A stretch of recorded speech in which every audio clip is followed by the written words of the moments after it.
First ఇగో దిశ పత్రికల కేటీఆర్ పై ED FIR అంటూ enforcement directorate కూడా ఎఫ్ఐఆర్ చేసినట్టుగా ఫార్ములా ఈ కార్ రేసులో కేసులో నమోదని ఫెమా ఉల్లంఘన మనీ లాండరింగ్ కింద ఈ ఎప్పుడైనా కూడా ఈడీ ఎప్పుడు ఇన్వాల్వ్ అవుతుందంటే ఎన్ఫోర్స్మెంట్ డైరెక్టరేట్ ఇన్వాల్వ్మెంట్ ఎప్పుడు జరుగుతుందంటే మనీ లాండరింగ్ యాక్ట్ కింద అంటే prevention of money laundering act ఏదైతే ఉందో అక్కడ డబ్బులు చేతులు మారినాయి ముడుపులు తీసుకున్నారు అని చెప్పి ఎప్పుడైతే వస్తుందో ఆ సందర్భంగానే అక్కడ ఈ ఈడీ ఎంటర్ అవుతా ఉంటది. సో ఈడీ గతంలో చాలా వరకు మనం ఆస్తులను అటాచ్ చేసినాయి, అట్లే చాలా మందికి అరెస్ట్లు చేసినవి కూడా చూసినాం కదా. సో ఇక్కడ కూడా కేటీఆర్ పైన కూడా ఎఫ్ఐఆర్ నమోదు చేసి ఈ ఏసీబీ ఎఫ్ఐఆర్ ఆధారంగా ఈ సిఐఆర్ అంటూ ఏసీబీ ఆల్రెడీ ఎఫ్ఐఆర్ నమోదు చేసింది కదా, అదంతో కలిపి ఇక డబ్బులు చేతులు మారినాయని చెప్పి ఇక్కడ ఈడీ కూడా చేసింది. సేమ్ గతంలో కల్వకుంట్ల కవితకు కూడా సో ఈ సిబిఐ అండ్ ఈడీ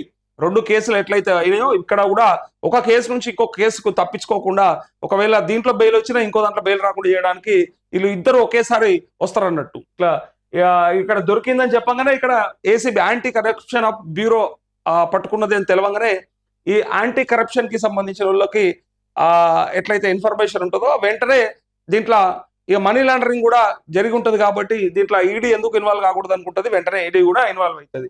అందుకే A1 గా కేటీఆర్, A2 గా అరవింద్, A3 గా బిఎల్ఎన్ రెడ్డి అంటూ వివరాలు ఇవ్వాలంటూ ఏసీబీకి ఈడీ లేఖ, అనుమతి లేకుండా 55 కోట్లు విదేశాలకు ఇండియన్ ఓవర్సీస్ బ్యాంక్ ద్వారా బదిలీ, హిమాయత్ సాగర్ బ్రాంచ్ నుంచి ట్రాన్స్ఫర్, రూపాయలను పౌండ్లుగా మార్చే క్రమంలో నిబంధనల ఉల్లంఘన ఫలితంగా హెచ్ఎండిఏకు 9 కోట్లకు పైగా నష్టం, ఎన్ఫోర్స్మెంట్ డైరెక్టరేట్ కు ఎంట్రీతో బీఆర్ఎస్ లీడర్లు షాక్ అంటూ కేటీఆర్ అరెస్టు తప్పదంటూ గులాబీ లీడర్లో చర్చ, గులాబీ పార్టీల్లో చర్చ.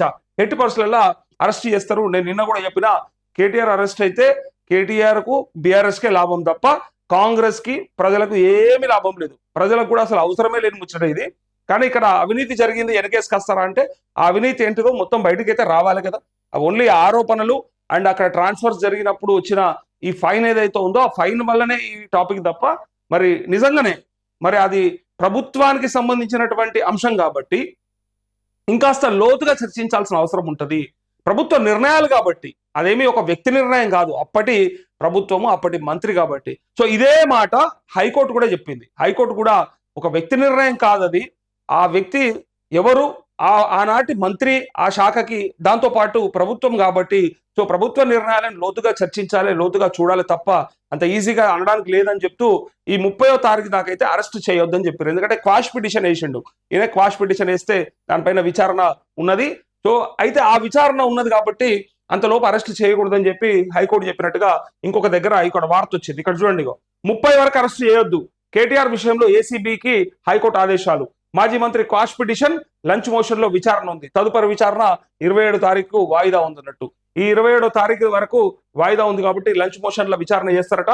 సో క్వాష్ పిటిషన్ అంటే ఒకవేళ తను నేనేం చేయలేదని చెప్తే అది ఒకవేళ అందులో ఆధారాలు కనుక చూపిస్తే కొట్టేస్తారు, కేసు కొట్టేస్తారు, అందుకే క్వాష్ చేసుకుంటారు. సో ఈ క్వాష్ పిటిషన్ కి ప్రయత్నం చేసినారు. సో తెలుస్తుంది ఇప్పుడు మనకి 27 తారీఖు నాడు ఏం జరిగింది, ఏం జరగబోతా ఉంది, ఆ తర్వాత మన 30 తర్వాత అరెస్ట్ ఖాయమేనా అనేది చూడాలి. మరి సంక్రాంతి పండుగ ఆయన మరిగా అసెంబ్లీ అయిపోగానే సంక్రాంతి పండుగకు జైల్లోనే ఉంటాడేమో అని కొంతమంది అనుమానం పడతా ఉన్నారు. ఇక అది జరుగుతుందా లేదా, ఎంతమంది ఆశపడ్డోళ్లకు నిరాశ అవుతుంది లేదా ఎంతమంది కళ్ళు చల్లబడతాయి అనేది ఇప్పుడు మనం తర్వాత అంతా చూస్తాం, ఒకవేళ జరిగే తతంగం అంతా చూసిన తర్వాత.